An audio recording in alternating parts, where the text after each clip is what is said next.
Vontade. Do livro Pensamento e Vida. Psicografia de Chico Xavier. Ditado pelo Espírito Emmanuel. Comparemos a mente humana, espelho vivo da consciência lúcida, a um grande escritório, subdividido em diversas seções de serviço. Aí, possuímos o departamento do desejo, em que operam os propósitos e as aspirações, acalentando o estímulo ao trabalho. O departamento da inteligência, dilatando os patrimônios da evolução e da cultura. O departamento da imaginação, amealhando as riquezas do ideal e da sensibilidade. O departamento da memória, arquivando as súmulas da experiência, e outros ainda que definem os investimentos da alma. Acima de todos eles, porém, surge o gabinete da vontade. A vontade é a gerência esclarecida e vigilante, governando todos os setores da ação mental. A divina providência concedeu-a por auréola luminosa à razão, depois da laboriosa e multimilenária viagem do ser pelas províncias obscuras do instinto. Para considerar-lhe a importância, basta lembrar que ela é o leme de todos os tipos de força incorporados ao nosso conhecimento. A eletricidade é energia dinâmica. O magnetismo é energia estática. O pensamento é força eletromagnética. Pensamento, eletricidade e magnetismo conjugam-se em todas as manifestações da vida universal, criando gravitação e afinidade, assimilação e desassimilação nos campos múltiplos da forma, que servem à romagem do espírito para as metas supremas traçadas pelo plano divino. A vontade, contudo, é o impacto determinante. Nela, dispomos do botão poderoso que decide o movimento ou a inércia da máquina. O cérebro é o dínamo que produz a energia mental, segundo a capacidade de reflexão que lhe é própria. No entanto, na vontade temos o controle, que a dirige nesse ou naquele rumo, estabelecendo causas que comandam os problemas do destino. Sem ela, o desejo pode comprar ao engano aflitivos séculos de reparação e sofrimento. A inteligência pode aprisionar-se na enxovia da criminalidade. A imaginação pode gerar perigosos monstros na sombra. E a memória, não obstante fiel à sua função de registradora, conforme a destinação que a natureza lhe assinala, pode cair em deplorável relaxamento. Só a vontade é suficientemente forte para sustentar a harmonia do espírito.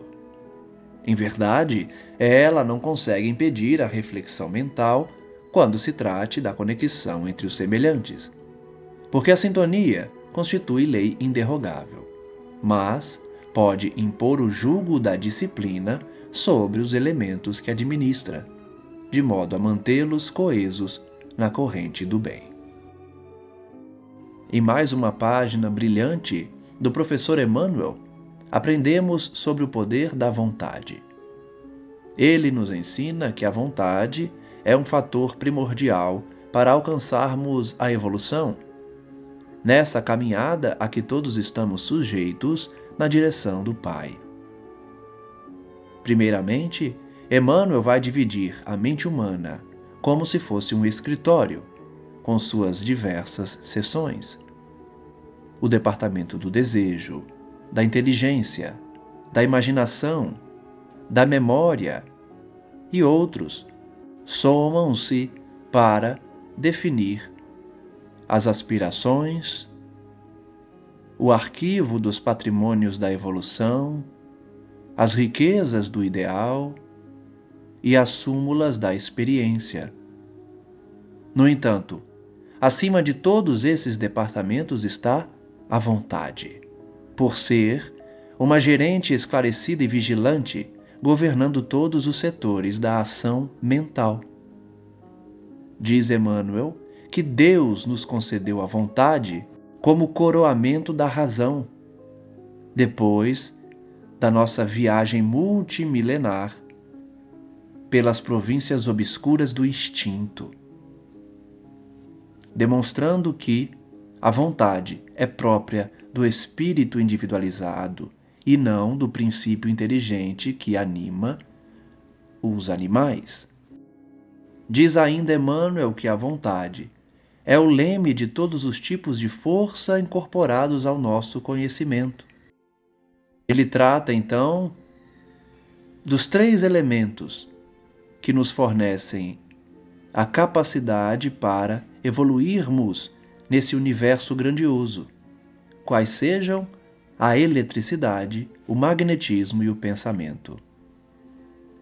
Eletricidade é energia dinâmica, magnetismo é energia estática e o pensamento é uma força eletromagnética. Esses conceitos constam também da obra de Pietro Ubaldi, chamada A Grande Síntese, que traz justamente tais elementos como manifestações da vida universal, criando a gravitação, a afinidade, a assimilação e a desassimilação, nesse ir e vir da evolução, pela reencarnação, pelas diversas experiências, não somente como espíritos, mas como mineral, vegetal e animal. A romagem do espírito, portanto, a sua caminhada para as metas supremas, são traçadas pelo plano divino por meio desses elementos, cada um no seu momento de atuação. A eletricidade como a energia que dá origem à vida, o magnetismo e o pensamento como propriedades do ser psíquico. Para tanto, é necessário a vontade. Ela é o impacto determinante, o botão poderoso que decide o movimento ou a inércia da máquina. O cérebro produz energia mental. No entanto, a vontade controla e dirige essa energia para determinado rumo. Sem a vontade, o desejo seria comparável às aflições de reparação e sofrimento, porque a inteligência estaria aprisionada na criminalidade, na sombra, e a memória se perderia, caindo em deplorável relaxamento. Finaliza então o professor esclarecendo que a vontade é suficientemente forte para sustentar a harmonia do espírito, porque dita justamente o rumo das nossas decisões felizes ou infelizes.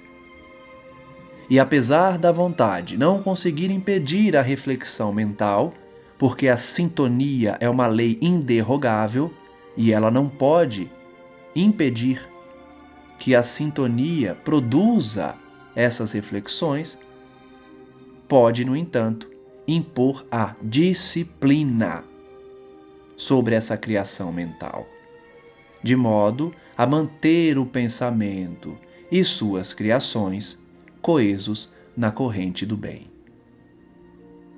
Utilizemos, portanto, esse conhecimento novo sobre a vontade, nas palavras de Emmanuel, para direcionarmos os nossos pensamentos na direção do bom, do belo, do progresso e da prática da caridade, para que possamos reformar